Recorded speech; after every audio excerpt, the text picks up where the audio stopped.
Culture sans et or, épisode numéro 20, c'est parti avec au programme une victoire, celle de notre Racing à Montpellier, c'était samedi, à l'actu en sang et or avec la fin du mercato qui se termine ce lundi soir, le traditionnel et haletant quiz.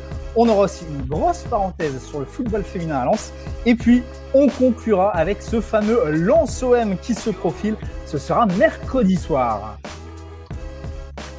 Bonsoir amis supporters et supportrices du Racing Club de Lens. Vous l'avez vu, on va encore se régaler ce soir à parler de notre Racing. Surtout, n'hésitez pas à réagir sur l'ensemble de nos réseaux sociaux. Il y a Facebook, il y a Twitter, il y a YouTube. Et puis, pour m'accompagner ce soir, forcément, on va faire le tour de table avec un casting de rêve. On a d'abord le bon qui appuie tous ses arguments par ses statistiques. Bonsoir Amaury de Monchaux. Salut Sylvain, bonsoir à tous. Et puis il y a la brute, tant sa passion est absolue pour le Racing Club de Lens. Vous le connaissez sur le pseudo Rinus sur Twitter. Bonsoir Fabien Roudier. Bonsoir Sylvain et bonsoir à tout le monde. Et puis forcément avec le bon, la brute, il y a aussi le truand, celui qui appuie toute sa carrière footballistique sur un but de raccro à Bollard. Malheureusement ou heureusement pour lui, il est meilleur à jongler avec les mots pour la Voix du Nord et la Voix des Sports. Bonsoir Grégory Lallemand. Salut à tous.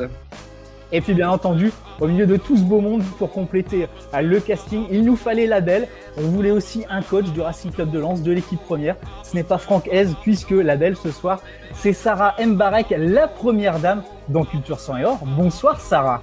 Bonsoir à tous. Allez, on va attaquer tambour battant. Premier quart d'heure, on est directement dans les 30 mètres adverses. Victoire samedi du Racing Club de Lens, c'est à Montpellier. Franck Hez a résumé tout simplement. On a été d'abord efficace, puis solide et solidaire. Fabien, qu'est-ce que tu penses de ce résumé du coach ? Je souscris. C'est vrai que Lens a cette faculté à faire le match qu'il faut. C'est une des caractéristiques de l'équipe depuis que Franck Hez en a pris les commandes, je trouve, c'est que Lens, à chaque fois qu'on l'attend, répond présent. On l'a vu au match du Paris FC la saison dernière. C'était 2 matchs qu'il fallait gagner contre Paris FC et à domicile juste avant le Covid. On a gagné les 2 matchs et depuis le début de saison, ça continue en Ligue 1. J'ai noté contre le PSG, on attendait Lens. Lens a répondu présent à Dijon, à Rennes, contre Brest encore ou à Marseille. Et là, à Montpellier, alors que Lens avait perdu contre Nice. Et que Montpellier traversait une crise de résultats, on se disait qu'il y avait un coup à faire et Lens le fait presque sereinement, presque naturellement et on en est à chaque fois surpris et on en demande toujours plus à cette équipe. Alors, 10e victoire de la saison, Greg, ça commence à faire pas mal au palmarès là.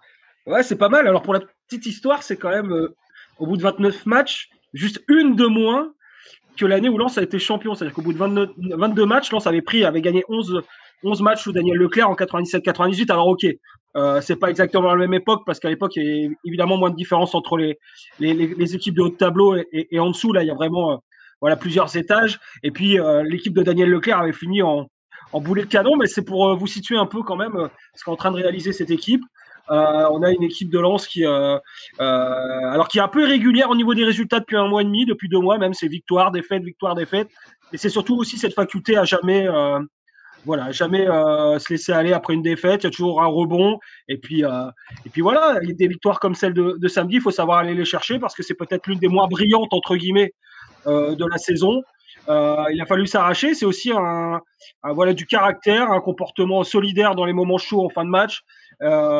Et puis aussi des 2 éclairs évidemment ceux de Tchèque Doucouré et de Gaël Kakuta, mais réalisme, efficacité, puis Lens qui mène au score à chaque fois, ça fait la différence. C'est ce qui fait la grosse différence aussi entre les victoires et les défaites. À chaque fois que Lens a subi l'ouverture de score, ça a été compliqué, et inversement dès qu'il a ouvert le score, c'était presque un boulevard pour la victoire. Voilà. Alors Sarah, maintenant on va nous éclairer avec son œil de technicienne. En plus, Montpellier, c'est toujours un petit peu particulier pour toi. Oui, en effet, mon mari est montpelliérain, donc c'était un petit peu le canapé, chacun de son côté et chacun supporter. Voilà. En effet, moi j'ai trouvé qu'ils avaient été très solides, très matures dans la gestion du match, même s'il y a eu un moment où c'était compliqué. Ils ont réussi à à tenir. Et c'était pas évident. Et je trouve que ce début de saison ou cette moitié de saison déjà montre que l'équipe est solide et qu'il va falloir compter sur elle vraiment. Donc, en effet, il y a un petit peu d'irrégularité en ce moment, mais ce qu'il faut retenir, c'est qu'on arrive à gagner. Et ça, c'est important parce que ces points sont vraiment essentiels. Et je pense qu'une fois qu'il y aura un petit peu plus de sérénité au niveau du classement et voilà, quand on saura qu'on est maintenu ou quasiment, je pense qu'il faudra vraiment compter sur nous sur la fin de saison parce que avec de la sérénité, comme je l'expliquais, beaucoup de liberté, les esprits seront libérés et je pense que cette équipe est capable de faire une très bonne fin de saison. Ouais, et puis mine de rien, quand on regarde le classement, devant, on retrouve que des grosses équipes historiques du football français. Ça veut dire que, alors on va peut-être pas dire que Lens est dans la bataille, mais finalement, Lens est juste derrière aujourd'hui. 6e, 7e position, juste derrière des Lyon, des Lille, des Bordeaux, etc., etc. C'est plutôt pas mal, Amaury. C'est très bien. Il y a des mots qui sont quand même importants dans ce qu'on vient de se dire là. Certes, on est irrégulier, mais on pourrait être régulier dans la défaite. Là, c'est irrégulier, certes, mais ça veut dire qu'on a quand même des hauts et même pas mal de hauts. On est mature alors qu'on a que 4 ou 5 joueurs qui étaient en division 1 en Europe l'année dernière. On est meilleur promu d'Europe avec cette 6e place égalité. Donc oui, on est efficace parce qu'on a fait 2 tirs cadrés, on met 2 buts en dehors de la surface. Donc oui, on a été efficace, mais en même temps, c'est des matchs qu'il faut savoir gagner et c'est plutôt très positif qu'on arrive à gagner ce genre de match-là. Et puis en plus, il y avait une petite composition hybride, on va dire, en défense, notamment du côté de la défense centrale. Comment tu nous analyses ça, Greg ? Ah, on a perdu le micro de Greg, c'est pas grave. Ouais, pardon. Ouais, comment j'analyse ça ? C'est assez simple, c'est que il y a encore toute cette capacité d'adaptation de Franck Hess parce que c'est pas facile quand même. Il manquait Loïc Badet, il manquait Jonathan Grady, c'est quand même deux joueurs forts, en tout cas de la triplette depuis le début de saison. Il y avait Facundo Medina qui était à gauche et donc ce qui a permis de faire glisser Massadio Haidara au poste de piston, mais encore une fois Clément Michelin. Alors c'est marrant parce que Clément Michelin au final il a presque plus un profil à la Jonathan Grady qu'à la Jonathan Klaus, c'est-à-dire que c'est quelqu'un qui est plus défensif dans l'idée, plus en place entre guillemets, qui est capable quand même de casser des lignes sur des passes, de s'immiscer aussi parce qu'il a aussi cette faculté à aller de l'avant. Il a gagné pas mal de ballons de la tête, il a coupé des vraies trajectoires importantes et en plus tactiquement ça a permis en fin de match de le faire basculer dans son poste un peu de prédilection, c'est-à-dire de piston droit, lorsqu'il a fallu faire rentrer Loïc Badet et solidifier la défense. Donc tactiquement, c'est très bien joué, avec malgré tout, quand même, au départ, 2 absences hyper fortes. On parle donc de Loïc Badet et de Jonathan Grady. Et malgré ça, derrière, ça a plutôt bien tenu la baraque. Jean-Louis Leca était dans un jour très très chaud, hein, évidemment. Je pense que depuis le match à Nancy l'année dernière en Ligue 2, il n'avait pas été aussi décisif sur un match et aussi sollicité sur des grosses parades, pas très simples. Une dans le soupirail en fin de première mi-temps et 2 parades sur des coups francs bien frappés en deuxième. Mais concrètement, c'est une équipe qui a tenu la route en dépit des absences et ça prouve bien aussi l'état d'esprit de cette équipe qui est très très solidaire, où tout le monde peut, même Tony Mauricio quand il rentre, alors évidemment pas un poste défensif, mais quand il rentre, on sent qu'il est très concerné, donc on sent que voilà, simplement en ce moment ça roule et ça se retrouve sur le terrain quels que soient les choix du coach. Alors Sarah, c'est compliqué comme ça quand on est coach de mettre entre guillemets un joueur un peu novice à un poste, qui plus est un poste clé. La défense centrale, c'est pas ce qu'il y a de plus évident. Je pense que quand on le fait en son âme et conscience et on a confiance au joueur.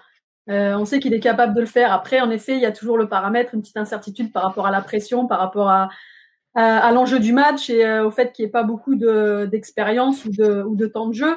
Mais quand on le fait, on le fait de manière à porter le joueur, à lui dire, ou la joueuse, à lui dire, on a confiance en toi, t'es capable. Et puis, quand ça se révèle positif, comme ça a été le cas, ça permet de nouveau d'avoir de l'émulation dans le groupe, de l'élan, et du coup, c'était un très bon choix.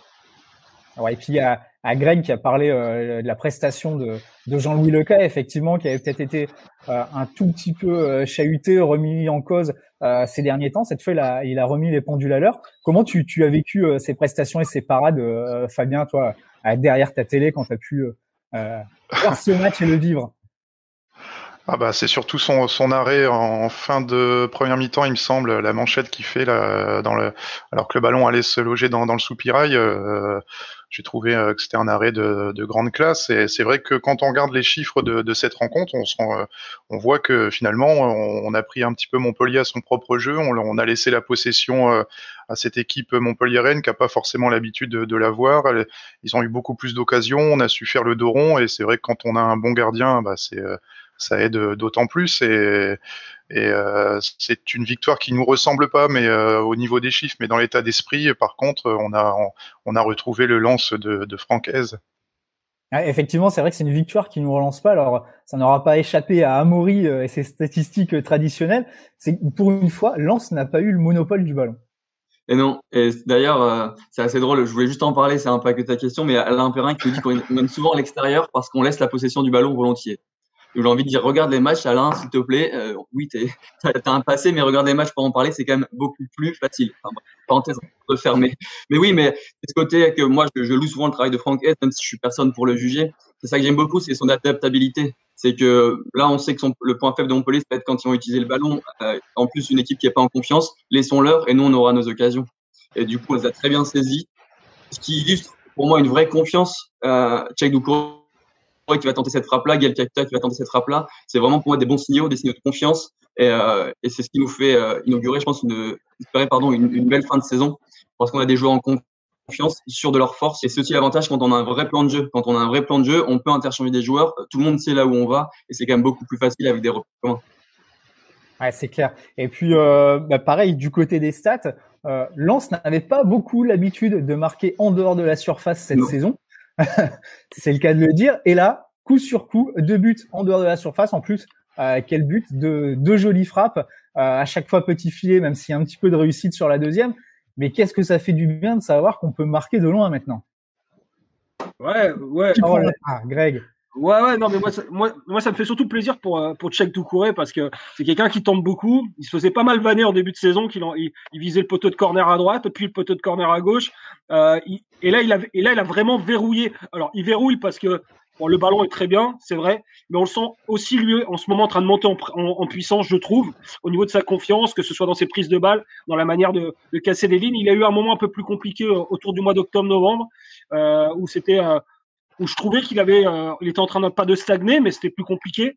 Et là, ce but, il est un peu à l'image de ce qu'il est en train de faire, c'est-à-dire vraiment de surprendre, évidemment, parce que c'est quelqu'un qui surprend beaucoup au milieu de terrain, qui est capable de casser des lignes. Et puis cette frappe, puis il verrouille son pied, il la prend bien, elle prend un peu externe, mais elle fuse bien, elle va ras du poteau. Voilà. Après, Gaël Kakuta, qui n'a pas été encore une fois dans un très très grand jour. Le problème de Gaël Kakuta, c'est qu'on attend toujours quand il touche le ballon que ça fasse des étincelles, évidemment. Et là, ça fait 2-3 matchs où physiquement peut-être c'est plus compliqué aussi parce qu'il est bien mieux pris par les défenses adverses. Mais ce but, encore une fois, c'est un éclair. Mauvais pied en plus, que pied droit, faut le rappeler quand même. Ça prouve aussi encore la confiance. Bon, la confiance technique de Gaël Kakuta, on la connaît, donc c'est pas une surprise. Mais ce but, il tombe bien parce que je trouvais que Lens était en train d'un peu déjouer, moi, à ce moment-là, avec des passes parfois en retrait, à vouloir trop contrôler. Je pense à une passe de Seko Fofana, une autre un peu plus loin de Tony Mauricio, où à un moment donné, à force de pas trop se projeter, être un peu dans contre-nature, j'ai trouvé. Ce but, il a permis de souffler et au final de donner cette victoire au RC Lens. Donc vraiment 2 beaux buts et 2 buts qui disent tout de la confiance actuelle du groupe lensois. Exactement. Alors Sarah, comment on fait quand on a une équipe comme ça qui marque quasiment tous ses buts dans la surface et qu'on se dit mais ce serait bien quand même de pouvoir tenter sa chance de loin, de pouvoir marquer. Comment on fait pour mettre en confiance les joueurs?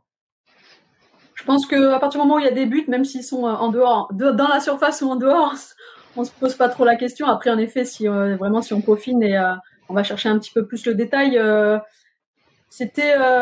pense pas que ce soit un manque de confiance jusque-là, mais en tout cas peut-être ça rentre pas forcément dans le type de jeu des garçons, enfin du RC Lens, puisqu'ils arrivent beaucoup sur des centres ou du jeu à 2, à 3 qui arrivait dans la surface par une dernière passe. Maintenant, en effet, certains ont été capables de faire des différences individuelles, de prendre des risques, et ça offre une arme supplémentaire pour cette équipe, et du coup l'adversaire, en tout cas les prochains adversaires, ont ont du mouron à se faire par rapport à ça, parce que ils vont prendre conscience que le danger il peut arriver aussi d'un petit peu plus loin. Donc ça, c'est une force, oui.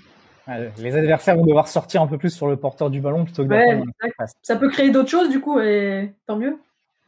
Bon, alors Greg m'a coupé un peu l'herbe sous le pied en parlant de Cheikh Doucouré, parce que je voulais qu'on évoque un peu ce garçon qui, il faut le rappeler, n'a que 21 ans, et quelqu'un de très discret, bourré de talent. Je trouve qu'en général, il est même relativement sous-estimé, parce que quand on parle de joueurs, c'est pas forcément de lui qu'on va parler en premier. Et pourtant, je trouve que c'est vraiment un mec qui est performant. Faut pas oublier que il a aussi déjà passé 6 mois à jouer en défense centrale pour dépanner, que Philippe Montagnier a déjà dit ça reste un gamin, mais on a besoin de lui expliquer qu'une seule fois. Il comprend très très vite le football. Et vraiment, moi, je voulais le mettre en avant. Qu'est-ce que vous pensez, vous, de ce joueur? Là, c'est l'homme du match. Pour moi, c'est l'homme du match. Il a fait une très grosse prestation. Il est hyper mature pour le nombre de matchs qu'il a au haut niveau. Il a en plus une vraie qualité de frappe de balle, de passe. Il tente vraiment des passes compliquées et il les réussit. Il perd peu de ballons. Pour moi, sur ce match-là, tout a été ouvert. Je pense que plus il aura de confiance et plus il va enchaîner les matchs. Et on est, pour moi, sur un vrai beau talent de notre équipe et une vraie belle valeur marchande en plus. Il faut dire aussi qu'il est bien entouré. La saison dernière, il était avec Guillaume Gillet au milieu de terrain, qui a pu lui apporter toute son expérience.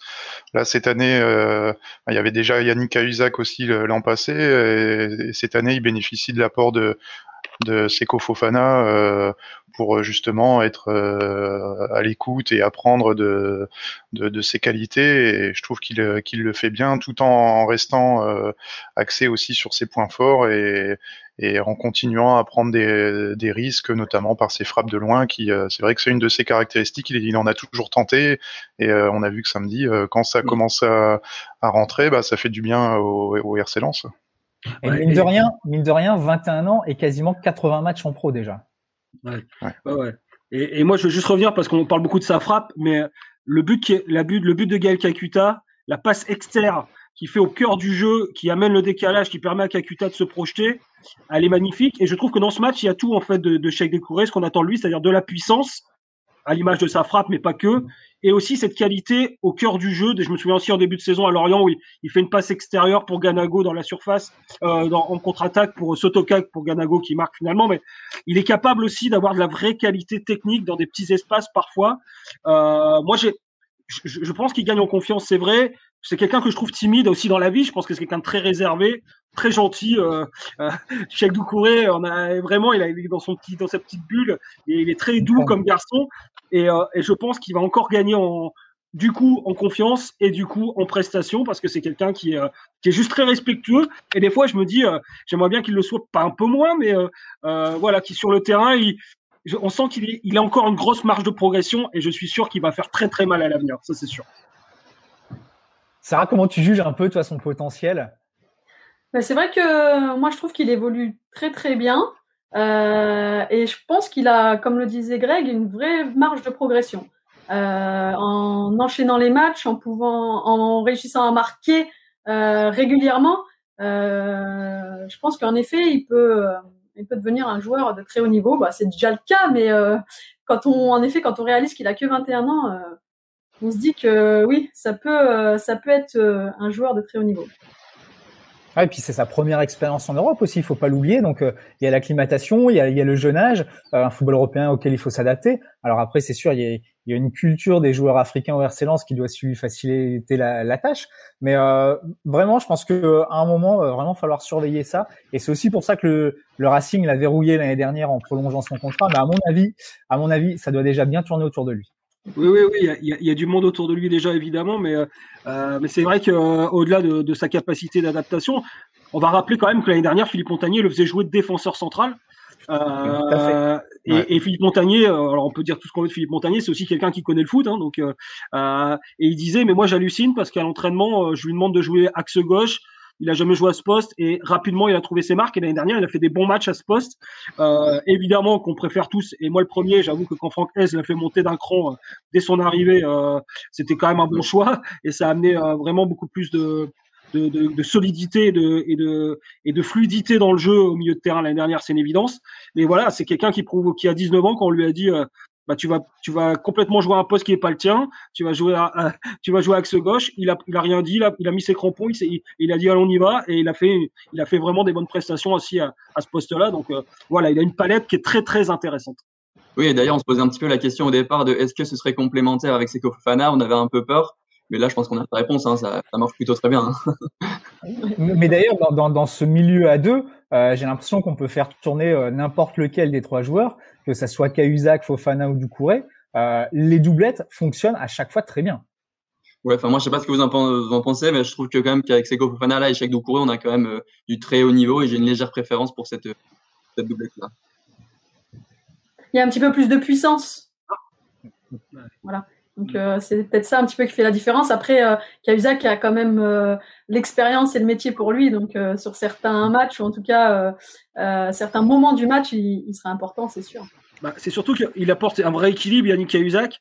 Moi, je le vois on le voit bien, nous, alors au stade, c'est vrai que en version aujourd'hui, malheureusement, les gens le voient à la télé, mais sur les coups de pied arrêtés, notamment offensifs, il a cette capacité à rester en place et à être toujours à la tombée du ballon en cas de toujours non, mais en tout cas majoritairement à la tombée du ballon en cas de contre-attaque adverse. Il coupe les lignes de passe.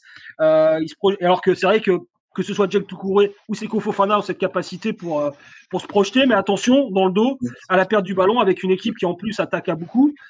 Comme disait Sarah tout à l'heure, il y a toujours du monde dans la surface, qui explique que cette équipe elle a mis beaucoup de buts dans la surface d'ailleurs.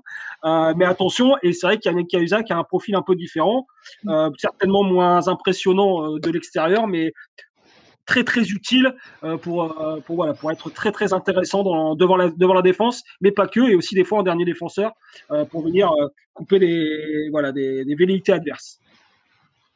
Alors, on va monter d'un petit cran maintenant, on va parler de Gaël Kakuta, son 9e but de la saison contre Montpellier. Ça commence à faire un beau petit total. On imagine qu'il devrait passer le score des 10 buts. Ça devient franchement pas mal là niveau statistique. Bah, ça représente 30% des buts de l'équipe, ce qui est pas rien. Si on additionne les passes décisives, il en a déjà 4 ou 5, il me semble. C'est vraiment c'est la plus-value de l'équipe et il est revenu au club pour ça, pour justement apporter l'expérience que lui peut avoir. On disait tout à l'heure qu'il y avait beaucoup de joueurs qui évoluaient en Ligue 2 l'an passé avec le club et qui découvrent un petit peu la Ligue 1. Lui, il est rompu à ce niveau. Il a connu plusieurs championnats et il a joué avec Amiens récemment et on attendait ça de lui et il répond présent. Alors certes, il est un peu moins bien peut-être en ce moment où on a surtout plus de mal à le trouver puisque les équipes adverses ont un petit peu compris le point névralgique de notre animation, c'était lui. Donc il y a toujours des plans anti-Kakuta et on a un peu plus de mal à le trouver, mais à chaque fois qu'il touche le ballon ou qu'il cherche qui se déplace, on voit toujours que ça apporte quelque chose à notre construction ou à nos attaques. Donc Kakuta, ouais, il fait une très grosse saison et on attend qu'une chose, c'est qu'il soit là l'année prochaine et qu'il reste avec nous jusqu'à la fin de carrière, comme il en a émis l'idée récemment. Alors vous pensez qu'il va aller... quand même. Hein. Pardon, Sylvain. Vous pensez qu'il va aller jusqu'où cette saison en termes d'influence dans le jeu, on sait ce qu'il peut apporter, mais en termes de passes décisives, de buts, dans la lancée où il est, comment ça peut se terminer? Moi, personnellement, en fait, au-delà de ses stats, et effectivement, c'est compliqué de savoir où il va s'arrêter parce que cette équipe elle est en pleine confiance. Et donc, ce qui veut dire qu'il a en plus cette capacité, il en parlait l'autre fois en conférence de presse. Alors lui, il a déjà cette capacité de passe qui est extraordinaire. Hein.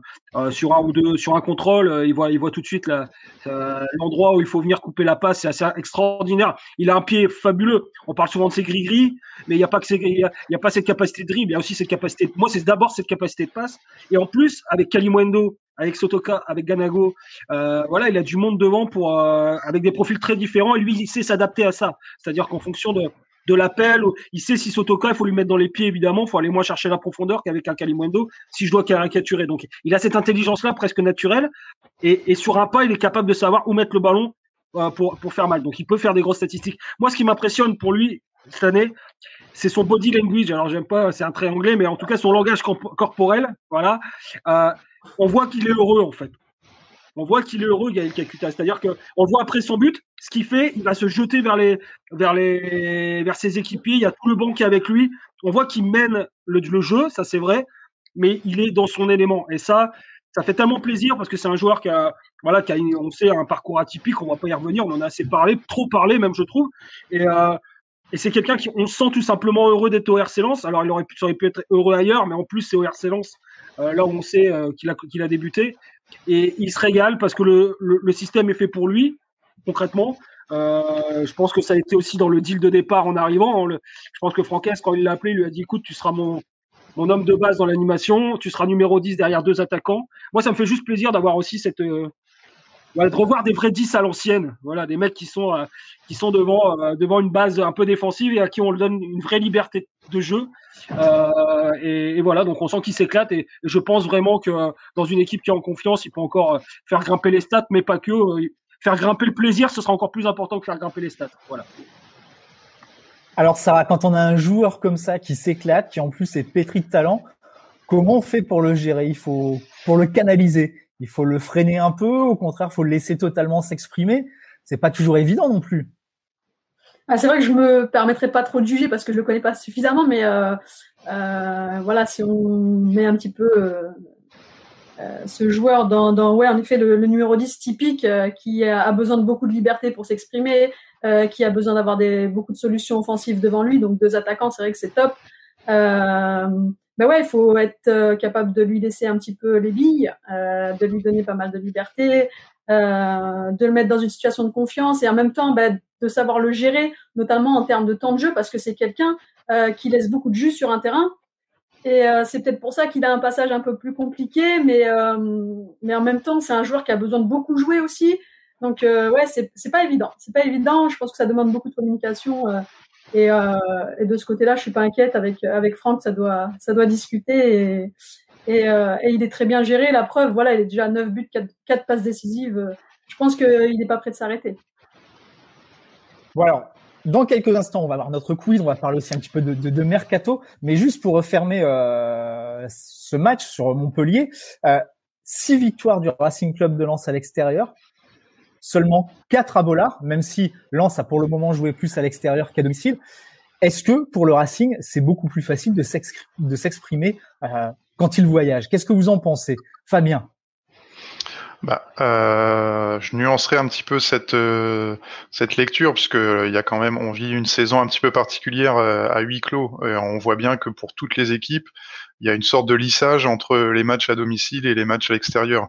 Donc je sais pas si c'est simplement le fait d'être en déplacement et d'être dans une position, on va dire, plus de contre-attaque, même si on sait que Lens a pris la possession du ballon dans nombre de ses déplacements. Donc la lecture extérieur-domicile, elle est un petit peu biaisée cette saison. Donc je ferai pas ce type d'analyse. Je me dirais simplement que là, l'équipe de Montpellier, on bénéficie de sa forme actuelle. C'est une équipe qui a douté et on a su bien démarrer le match et marquer les premiers pour tout de suite leur mettre la tête sous l'eau.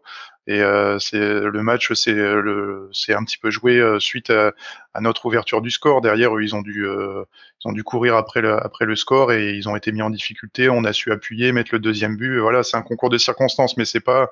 Je pense que la comparaison domicile-extérieur cette année, il faut un petit peu l'oublier malheureusement.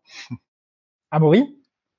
Oui, pour corréler, je vais pas redire ce que dit Fabien, mais c'est quand même surtout les équipes qui jouent et qui jouent pas. Des équipes, forcément à domicile, les équipes sortent un peu plus. Et du coup, ce qui peut expliquer que nous, on a un meilleur ratio de points à l'extérieur. On a des équipes qui ferment pas le jeu. Et en plus, là, on a marqué très vite. Et ça, on voit que Greg le dit tout à l'heure, quand Lens marque très vite, c'est souvent bon signe, puisque les équipes jouent, les équipes doivent prendre le ballon. Et là, nous, on est beaucoup plus dangereux. On retrouve la profondeur, on retrouve nos pistons lancés, et c'est là où on est dangereux. Donc, au-delà du fait domicile-extérieur, c'est surtout, en cas, on en a beaucoup parlé, mais contre les blocs bas, on est en difficulté. Et même souvent, quand nous on est à l'extérieur, du coup les équipes reçoivent, se sentent peut-être un peu plus obligées de faire le jeu et du coup de sortir et de nous laisser un petit peu de place. Ouais, puis au-delà de l'environnement, il y a quand même aussi une petite question de repères. Quand on joue à l'extérieur, on n'a pas forcément ces repères, c'est pas le même stade, c'est pas. Enfin, voilà, il y a quand même un certain nombre d'autres paramètres aussi qui rentrent en jeu. Ouais, certainement, Sylvain. Après, là vraiment, moi j'ai le sentiment, et puis encore une fois, on a la chance nous d'être dans les stades, qu'on assiste à des entraînements à ciel ouvert en fait, et c'est terrible. Hein. Alors il y a une intensité qui est extraordinaire. parce que c'est des joueurs de haut niveau, mais franchement, là, je sais que j'ai eu la chance aussi de faire les déplacements. Je vois aucune différence, moi, dans les manières de jouer des équipes. On n'a peut-être pas l'œil qui fait que, mais je pense vraiment que ça n'a aujourd'hui aucun impact. Si ce n'est que, rappelons quand même que sur les 4 premières victoires du RC Lens à domicile, il y en a eu 3 avec du public, alors avec 5000 et puis 1000. Et peut-être que, oui, évidemment, ça, sur le long terme, ça aurait évidemment donné des points, et ça a donné des points au RC Lens. Je me souviens que Saint-Etienne ou Bordeaux, ils ont pris des vagues parce qu'aussi le public, à chaque poussée de Klaus ou d'autres, il y avait un truc en plus, même si c'était très peu par rapport à ce qu'on peut connaître dans cet endroit, malheureusement. Donc ça a joué sur ces matchs-là. Par contre, franchement, je pense que c'est vraiment un hasard. Moi, franchement, l'Olympique de Marseille que vous avez vu au Vélodrome il y a 10 jours, en vrai, c'est le même que moi j'avais vu à Bollaert une semaine avant face à Paris. C'est-à-dire une équipe un peu amorphe. Marseille, c'est pas le bon exemple, Greg. Hein. C'est pas le bon exemple, mais en vrai, on en parlait tout à l'heure. Oui, on en reparlera bien sûr, mais non, franchement, c'est une année où tous les matchs se jouent sur terrain neutre pour moi. Voilà, si je devais, un peu caricaturé. Avis partagé, Sarah? Ouais, c'est vrai que c'est difficile d'analyser les situations avec la crise sanitaire et puis l'absence de public dans les stades. J'avoue que nous, on a un petit peu l'habitude, les filles. Mais c'est vrai que les hommes, ça doit vraiment les perturber. Et en effet, du coup, je suis pas sûre qu'il y ait vraiment une différence, même si à Bollaert, à mon avis, on peut rapporter quelques points, en effet, au cours de la saison. Ça peut faire la différence. Alors, on va maintenant refermer cette page Montpellier Racing Club de Lens. Et puis, rapidement, on va faire un point sur le mercato. Ça se termine ce soir à minuit. Greg, que peux-tu nous dire? Comment peux-tu nous résumer ce mercato du Racing Club de Lens? Et est-ce que ce soir, tu vas rester jusqu'à 23h59, savoir s'il y a un fax qui va partir? Ouais, c'est un peu notre quotidien, non, mais en tout cas, une fois tous les 6 mois, on sait qu'on a une soirée qui va se finir très très tard. C'est le jeu, c'est comme ça, et c'est tout à fait normal. Non, simplement, on en parlait la semaine dernière dans la Voix des Sports, et ça s'est validé cette semaine, enfin ce week-end, avec Alexander Radovanovic qui a validé son départ en Belgique. Ça, c'est une bonne affaire pour lui déjà, parce que c'est quelqu'un qui était malheureusement, qui jouait plus, qui s'entraînait, et quand on s'entraîne sans jouer, c'est compliqué. Donc voilà, et donc c'est une bonne chose pour lui, c'est une bonne chose pour le club, parce que c'est aussi on va parler crûment, mais en ce moment toute économie est bonne affaire pour les clubs de foot. Et donc Alexander Radovanovic avait un salaire qui était moi je vous le dis, de 14 000 euros. Donc c'est 100 000 euros de gagné sur la fin de saison avec les charges. Donc c'est pas rien en ce moment. Voilà. Et puis c'est bien pour lui, on le répète. Il y a Zachary Diallo qui est à l'entraînement ce matin, donc qui aimerait bien aussi trouver une solution. Ça va être compliqué. Adam Oudjani, le plus dur, je pense vraiment que c'est pour Adam Oudjani, parce que voilà, il est en contrat encore jusqu'en 2023, je crois. Et pour ces jeunes-là qui sont un peu entre deux eaux, ils peuvent pas jouer en N2, ils peuvent pas prendre du temps de jeu. Donc comme ils prennent pas de temps de jeu, ils peuvent pas gagner des points pour pourquoi pas prendre jouer un peu en pro. En même temps, comme ils jouent pas, c'est compliqué d'être prêté pour un club dans un club de national qui les a pas vus jouer depuis 6 mois. Donc c'est vraiment une situation hyper compliquée, et vraiment j'ai beaucoup d'empathie et de compassion pour tous les jeunes aujourd'hui du centre de formation de la N2 ou encore des joueurs comme Adam Oudjani qui sont dans une saison blanche par défaut et qui continuent de s'entraîner comme ils peuvent, et c'est vrai aussi pour les filles. On en parlera après évidemment avec Sarah. C'est vraiment surréaliste ce qui se passe, et ce mercato est impacté par ça évidemment, mais surtout ça laisse beaucoup de situations très compliquées et bancales pour les joueurs et les joueuses, et c'est pas cool. Voilà, c'est pas sympa, quoi. Bon, donc a priori ce soir on devrait pas te voir planqué dans ta voiture avec un sandwich aux abords de la Gaillette. Ah là il y a du vieux dossier. Alors je vais vous l'expliquer parce que c'est l'anecdote quand même, parce que Sylvain je le connais depuis longtemps. J'avais eu des fois les scoops, on les a comme on les a. Allez, c'est une petite anecdote. Et quand Aruna Dindan avait signé au RC Lens, j'avais chopé Aruna Dindan à 2h du matin à la sortie de la Gaillette, et il y avait Gervais Martel qui me disait non, Aruna Dindan n'est pas là. Je disais, et Gervais, il y a la voiture d'Aruna qui vient de passer. Oui, mais c'est le hasard. Bah oui, bien sûr, à 2h du matin à la Gaillette. Et le lendemain, la presse belge nous avait repris à l'époque, et ça avait mis un peu le feu. Donc ouais, on a parfois des des fins de mercato très très drôles. Et ça reste une super anecdote parce que pour le coup, on avait eu l'info les premiers, mais c'est vrai qu'il avait fallu camper devant la Gaillette parce qu'on nous avait dit qu'il y avait une voiture belge qui était arrivée à l'époque, qui jouait à Anderlecht, à Onadindan. Et donc c'était assez drôle. Mais je pense que ce soir, oui, ça risque d'être assez calme, mais on reste évidemment vigilant. Et puis c'est un mercato qui a été de toute façon qui a été hyper calme depuis un mois. Ça peut toujours basculer sur la fin pour des petits ajustements, mais il ne devrait pas y avoir de révolution ce soir. Voilà. Alors voilà, c'est la fin des arrêts de jeu et donc de cette première période. Par contre, je ne vous lâche pas question pour vous d'aller à la buvette pour le moment. C'est l'heure du fameux quiz. Et comme Sarah est là, eh bien, on va faire un quiz sur le football féminin. Ah, ça va. Je suis rassurée. On a pensé à toi. Et donc, on va parler de l'équipe de France féminine, des joueuses les plus capées de l'équipe de France féminine.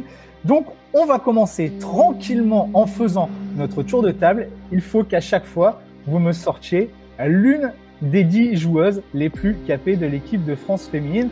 On va débuter par Fabien. Alors, je vois tous les mecs dont le nez plonge directement. Ils vont sur leurs ordi. Je vous rappelle, non. vous n'avez pas le droit de tricher. Hein. Alors, je dirais Corinne Diacre. Corinne Diacre, je te dis qu'elle n'est pas dans les 10. Ah mince. Désolé, tu es mal parti. Perdu. On continue avec Amaury. Pourquoi on commence jamais par moi? T'es paraît-il le grand favori de tous les quiz, donc voilà, il faut assumer le statut et partir en dernier. Wendy Renard.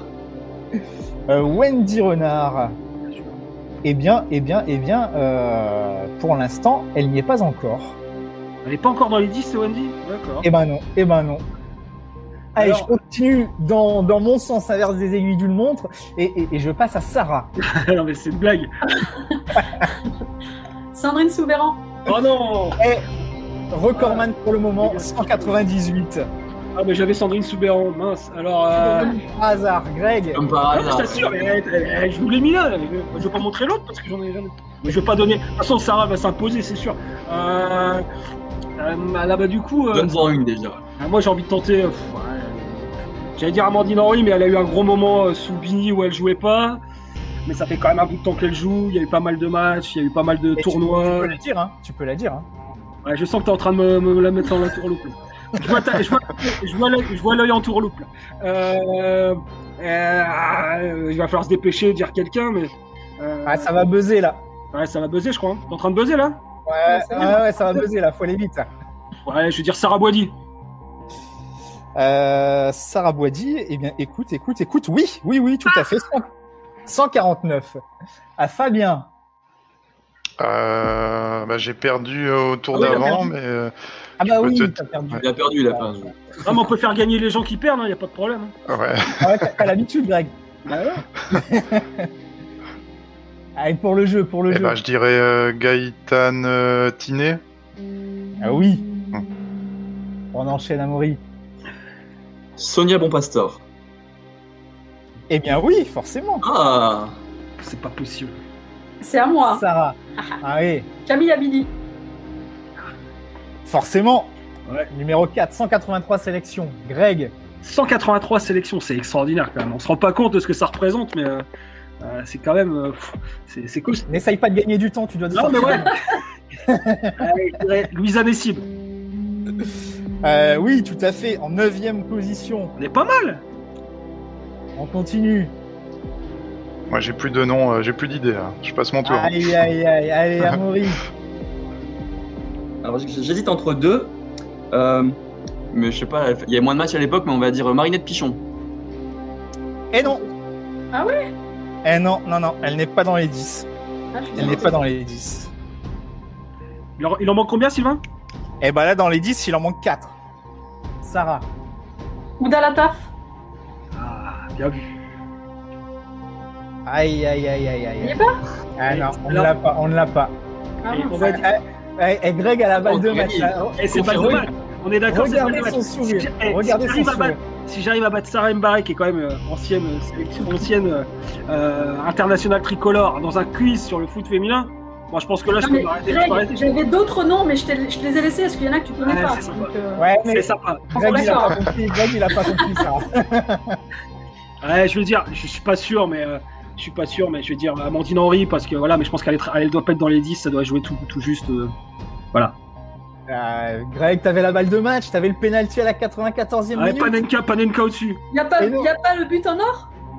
Allez, on va partir sur le but en or entre Sarah et Greg. Sarah. Je dirais Muniret Béguet. Aïe, c'est sur la transversale, ça passe pas. Alors attends, parce qu'on a dit Sandrine Soubéran, on a dit Sonia Pastor. Forcément, dans cette génération-là, il y en a encore une. Oui. C'est sûr. Cherche. Un ami de Corinne, on a dit Corinne Diacre aussi. Il n'était pas. Et là, Corinne Diacre n'était pas dedans. Ah bah du coup. On va mettre le record du monde de durée du quiz. Là. Oui. Ah, c'est pas vrai. L'ancienne lyonnaise qui jouait stopper. Oh. qui à la Fédé, enfin qui était à la Fédé. Christine Locatelli. Non? Bah, je crois que c'est fini. Ah, c'est pas possible. Bon, c'est terminé là, il l'a pas. Hein. Ouais, c'est terminé. Sarah, t'as la balle de match. Oui, je l'ai. Je l'avais. Ah, vas-y, Greg, alors, vas-y. J'aurais tenté Laura Georges. Oui. Oui, troisième, 188 sélections. Il vous manquait Élise Bussaglia, Eugénie Le Sommer et oui, Greg, quand même. Et Elodie Thomis qui est en 10e position avec quand même 141 sélections. Chapeau. Est-ce que c'est à dire que je me suis imposé quand même? Non, je veux pas pour remuer le. Je suis pas loin d'avoir gagné quand même. Alors, on va tout de suite passer au sujet suivant. Je pense que ça sera plus sérieux quand même. Et on va parler du foot féminin au Racing Club de Lens, puisque Sarah est là, Sarah Mbarek, coach, manageuse. Comment c'était plus qu'un coach au Racing Club de Lens pour les féminines? Oui, en effet, j'ai une double fonction. J'ai une fonction de manager et puis d'entraîneur de l'équipe première, dans l'objectif de structurer cette section féminine et de la faire évoluer le plus rapidement possible et le plus sereinement possible. Bon, alors, d'abord, on va commencer par te présenter, en dire beaucoup plus sur toi. Ancienne joueuse professionnelle, notamment passée par Montpellier. Tu as commencé aussi à coacher à Montpellier, très jeune d'ailleurs. Expérience internationale avec Djibouti. Et là, tu arrives dans le projet Racing Club de Lens. Raconte-nous déjà ta carrière. Ma carrière d'entraîneur ou ma carrière de joueuse? Ah bah de joueuse avant. Et en plus, il y a eu l'équipe de France quand même. Porter le maillot bleu, c'est pareil. Oui, c'est vrai. C'est vrai. Bah écoutez, j'étais en sélection de jeunes depuis toute petite, depuis 14 ans déjà. J'ai fait un petit peu mes classes. Et puis j'ai eu ma première sélection en 97 à 20 ans. C'était contre la Suisse. Ou l'Italie, j'ai un doute d'un coup. Non, je crois que c'était la Suisse quand même. La Suisse. Ouais. Voilà, en effet, j'ai côtoyé de très haut niveau. J'ai pas beaucoup joué, j'étais toujours sélectionnée. Mais c'est vrai qu'en termes de nombre de sélections, je suis pas très élevée, moi. Je suis pas dans le classement. Ouais. Mais par contre, j'étais dans le groupe à chaque fois et c'est un petit peu ce que je dis, c'est un petit peu ce qui a développé mon envie d'être entraîneur. Voilà, cette faculté à être sur le banc, à analyser les choses, à ressentir des choses très difficiles aussi parce que quand on joue pas, c'est dur. Donc voilà, être capable d'en parler à son entraîneur, d'en discuter, c'était pas évident à l'époque. Donc ouais, j'ai développé peut-être cet esprit d'analyse en étant beaucoup sur le banc.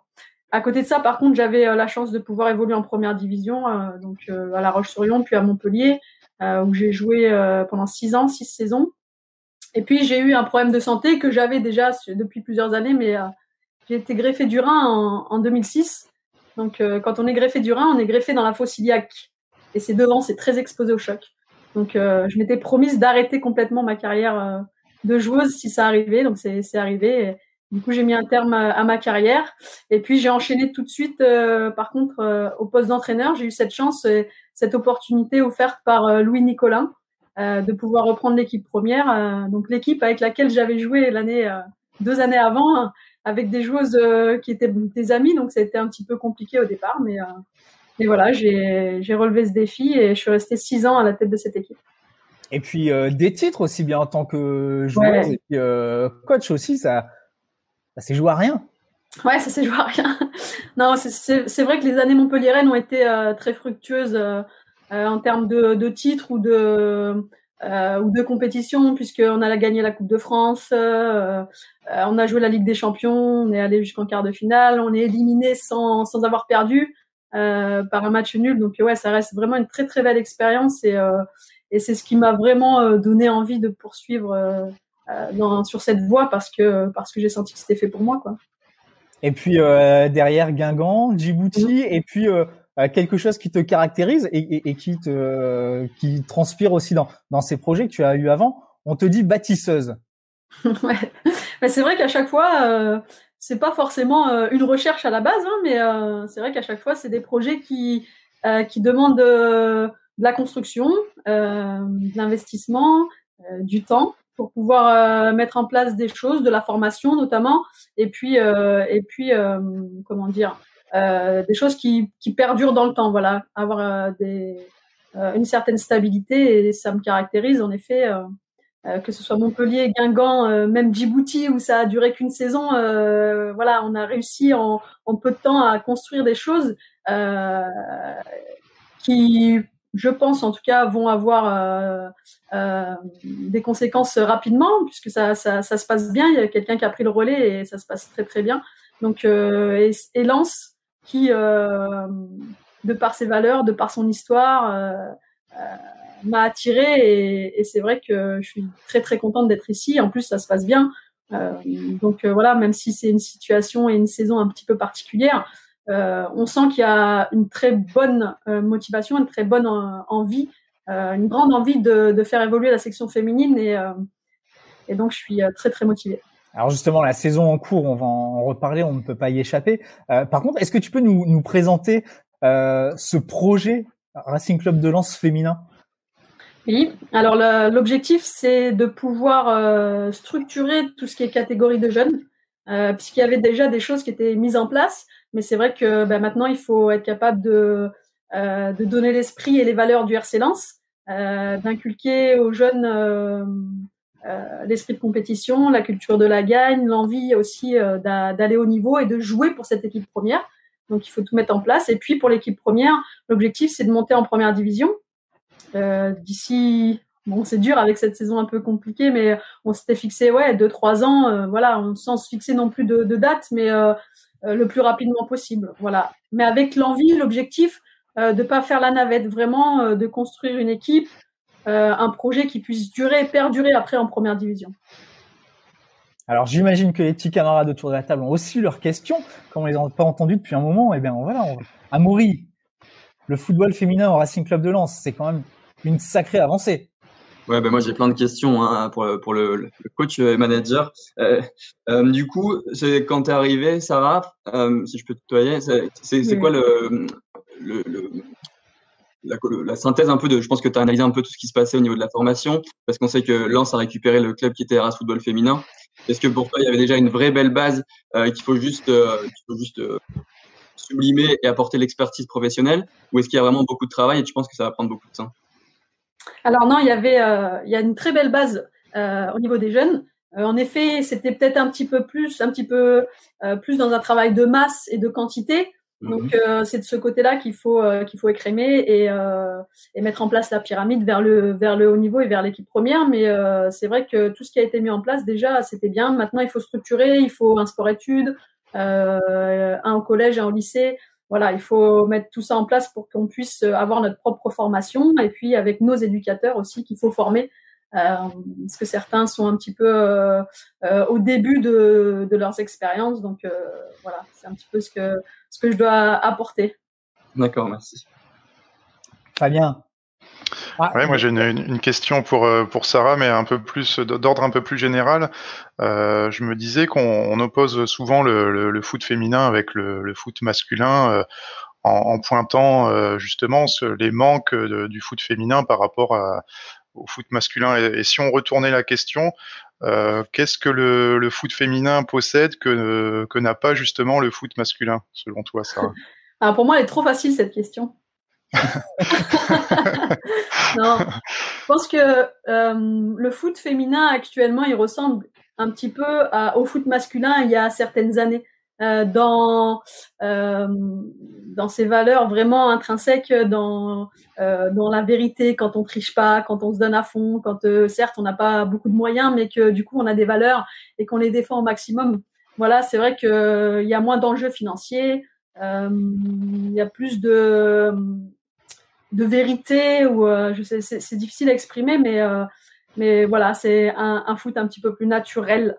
Et bon, maintenant, voilà, les enjeux arrivent aussi dans le foot féminin. Les joueuses sont de plus en plus préparées, ce sont des athlètes, donc le niveau augmente quand même. Maintenant, pour connaître les deux disciplines, pour avoir passé mes formations avec les entraîneurs garçons, donc connaître quand même un petit peu le football masculin aussi, il y a beaucoup de similitudes, beaucoup. Et puis il y a une petite différence, une petite sensibilité féminine qui est différente, mais ça reste quand même un sport assez comparable. Ouais. Moi, je veux juste revenir sur le parcours vite fait de Sarah, parce qu'elle était à Guingamp notamment à un moment donné, et moi les filles qui l'ont connue à Guingamp m'ont rappelé ce moment où vous avez fait grève, enfin pas toi, mais en tout cas l'équipe de Guingamp a fait grève pour avoir des situations de conditions en tout cas d'entraînement plus intéressantes et plus sympathiques, en tout cas plus, on va dire, plus normales, plus dignes. Plus digne simplement. Et apparemment c'était un peu n'importe quoi. Il y avait des canettes explosées sur le terrain où vous entraîniez, genre de choses. Donc c'était pas toujours simple. Comment, quand on est coach, on arrive à, est-ce qu'on est obligé de prendre part dans ces combats-là, parce que on parle toujours de cette différence de traitement entre le foot au féminin et le foot au masculin. Comment on vit ça, et surtout, est-ce que tu vois une vraie amélioration depuis 10 ans sur ce qui est en train d'être proposé pour les filles qui veulent taper dans le ballon? Ouais, alors pour revenir à l'époque de la grève à Guingamp, c'est vrai que j'ai pris parti pour mes joueuses parce qu'il y a eu un manque de communication avec la direction, et j'ai aussi ma part de responsabilité parce que j'ai fait confiance à la personne qui était intermédiaire entre moi et la direction. Et j'ai cru que les messages passaient bien, et au final, c'est ce qui a un petit peu causé aussi des problèmes, parce que les messages ne passaient pas du tout. Donc il y a eu comment dire, vraiment une falaise, un écart énorme entre les informations qu'on avait et les informations qui arrivaient jusqu'à la direction. Donc ouais, il y a eu un petit bug de ce côté-là. Donc j'ai pris parti pour les joueuses parce que moi aussi je vivais ces mauvaises conditions. Donc le staff entier, on était hyper solidaires. Donc c'est sûr que c'était pas des caprices, hein, c'était vraiment des conditions qui n'étaient pas dignes d'une équipe qui évolue en première division depuis plusieurs années. Et surtout des conditions qui se sont dégradées avec le temps, au lieu au contraire d'être améliorées. Donc aujourd'hui, l'équipe de Guingamp se porte bien. Les joueuses ont de très bonnes conditions. Elles sont totalement incluses à l'intérieur du projet des garçons. Elles s'entraînent à l'académie, elles jouent au Roudourou régulièrement. En tout cas, c'est arrivé encore récemment. Donc voilà, les filles n'ont pas fait tout ça pour rien. Ça a été une période difficile qui m'a marqué vraiment dans ma chair, et qui a laissé même des traces, hein, pour être sincère. Mais voilà, on l'a fait, et ça a porté ses fruits, tant mieux. Et concernant ta deuxième question sur l'évolution du football féminin, c'est vrai que depuis 4-5 ans, ça évolue vraiment dans le bon sens. Ça évolue même rapidement. Et je dirais même qu'on arrive à un cap qu'il va falloir franchir, en fait. Est-ce que on va passer professionnel? Est-ce qu'on va rester comme ça? Voilà, là c'est vraiment une période charnière, et il va falloir prendre des décisions parce que les autres équipes, enfin les autres championnats, que ce soit en Angleterre, en Espagne, voilà, ça bouge beaucoup. Donc faut faire attention de pas perdre notre compétitivité, car notre championnat pour l'instant il est encore attractif. Donc voilà, j'espère que ça va poursuivre dans le bon sens. Et d'ailleurs, vas-y Greg. Ouais, non, juste pour dire, il n'y a pas eu beaucoup de matchs malheureusement cette saison. Mais moi, j'ai été marqué, par exemple, le premier match de l'histoire du foot du Racing Club de Lens au féminin, c'était face à Nantes à domicile. Et j'étais hyper marqué d'un truc. Moi, je suis le foot féminin depuis longtemps, notamment avec Arras. Mais les deux staffs étaient très très conséquents. C'est-à-dire que les filles, elles sont vraiment encadrées, que ce soit le club nantais, donc les Nantaises, ou le Racing Club de Lens. On sent que c'est pris au sérieux aussi au niveau de l'encadrement, et c'est plus, on va dire, vu comme, malheureusement, moi je le vivais quand même encore quelques années, une équipe, on a l'impression que c'était une équipe de district. Alors j'ai rien contre les équipes de district, moi-même j'ai joué qu'en district, donc voilà. Mais c'est vrai que voilà, on sent qu'il y a une vraie prise de conscience que ça nécessite un vrai encadrement, et moi je vois quand même une évolution. On peut dire que c'est toujours pas assez rapide. On peut aussi se dire qu'il y a aussi des choses qui se font, donc il faut savoir le dire aussi. Et moi je trouve que comme le fait le Racing Club de Lens. On rappelle que les filles s'entraînent à la Gaillette. Il y a 2 ans, il y a même encore l'année dernière, les filles d'Arras, elles s'entraînaient sur un terrain pourri à Pierre-Boll à Arras, pour ceux qui connaissent. C'est extraordinaire. C'est un terrain, je vais pas dire, voilà. Non, mais même moi, je suis capable de frapper d'un but à l'autre et de taper la barre transversale de l'autre côté, tellement le terrain était petit, boueux. Vraiment pas très bon, et c'est vrai que franchement il y a une petite évolution. On peut dire que c'est pas suffisant, mais il faut aussi savoir prendre aussi les points positifs, et ce qui est en train de se passer est plutôt, je trouve, positif pour l'avenir. C'est mon avis. Mais d'ailleurs, Sarah, comment tes joueuses ont pris le fait justement de quitter ce stade à Arras qui est un stade de club amateur et d'arriver à la Gaillette? Écoutez, en plus ça s'est fait vraiment très rapidement. Quand je suis arrivée, moi-même, j'étais pas sûre de pouvoir m'entraîner à la Gaillette. Hein. J'avais pas toutes les informations. Et le club du RC Lens, pour ça, voilà, a vraiment fait preuve de sérieux et de confiance. Et c'est une grande preuve pour moi, c'est une grande estime en fait qu'on nous accorde, parce que nous permettre de nous entraîner à la Gaillette à peu près aux heures qu'on veut. Nous donner de telles conditions d'entraînement. Même les filles, elles sont hyper surprises, elles sont hyper contentes de venir. Ça nous permet de progresser rapidement, on gagne du temps. Donc oui, là en ce moment, j'ai même des filles de la réserve qui viennent s'entraîner de temps en temps. Ponctuellement, je les prends avec moi pour leur donner aussi le goût du haut niveau. Et c'est sûr que ça change, parce que le reste de nos équipes sont encore sur Arras et s'entraînent encore à Pierre-Boll. J'ai vu Pierre-Boll mercredi dernier, je peux vous dire qu'il est dans un état très compliqué, difficile. Donc on demande des créneaux à la mairie sur un autre terrain, mais c'est vrai que c'est pas évident. Il y a les autres clubs d'Arras, et là on arrive dans une situation où on se dit c'est le RC Lens ou c'est Arras, les gamines, voilà, c'est pas évident pour tout le monde. On essaie de discuter, de trouver un compromis, mais c'est vrai que toutes nos équipes de jeunes pour l'instant sont sur ce terrain. Donc elles apprécieront d'autant plus quand elles viendront s'entraîner peut-être un jour à la Gaillette ou sur Lens quelque part. On verra, mais on y va progressivement. Pour l'instant, c'est l'équipe première qui a cette chance. Donc, on profite, on savoure, et puis on verra pour la suite. Alors, j'ai vu que Amaury levait la main. Du coup, je pense que Sarah, ta venue est déjà annonciatrice de choses positives, mais tu sens qu'il y a une vraie volonté d'avoir un bon club de D1 à Lens. C'est pas juste de l'opportunisme et de se dire, de toute façon, c'est dans les critères. Il y a une vraie volonté. Non, sincèrement, par expérience, pour avoir vécu un petit peu ce genre d'aventure avec les autres clubs, là, il y a quelque chose de plus. Il y a une vraie volonté. Il y a des choses qui sont mises en place. Il y a des moyens qui sont donnés. C'est pas que des paroles. Voilà, les actes suivent de suite. Donc, je pense qu'il y a en effet un bel avenir qui est promis à cette section féminine et à cette équipe première. Donc, on va tout faire pour répondre à l'attente du club aussi, parce qu'on nous donne des moyens. Donc, c'est ce que j'explique aux joueuses. De notre côté, il faut avoir des résultats. Il faut qu'on puisse rendre fiers que ce soit le club, la direction, les autres entraîneurs et puis les supporters, et puis qu'on avance sérieusement dans cette voie. Mais au-delà, le nom de la coach est un bon témoin, est une belle illustration, je pense. C'est gentil. Tu parles d'obligation de résultat, ce qui est normal dans le sport de haut niveau, même si vous êtes encore considéré comme amateur. Mais justement, par rapport à ces moyens qui sont mis, qu'on retrouve peut-être pas dans d'autres clubs, est-ce que tu sens aussi une certaine forme de pression? D'ailleurs, est-ce que cette pression existe ou au final pas du tout? Pour l'instant, on me la met pas, mais en tout cas, moi, je me la mets toute seule. Et cette pression, justement, c'est ce qui me nourrit et c'est ce qui nous permet, nous, de nous transcender, en fait. On la prend de manière positive. On a, pour le moment, pas le couteau sous la gorge. C'est vrai qu'on n'est pas encore au classement à la place à laquelle on aimerait être. Maintenant, on travaille dur.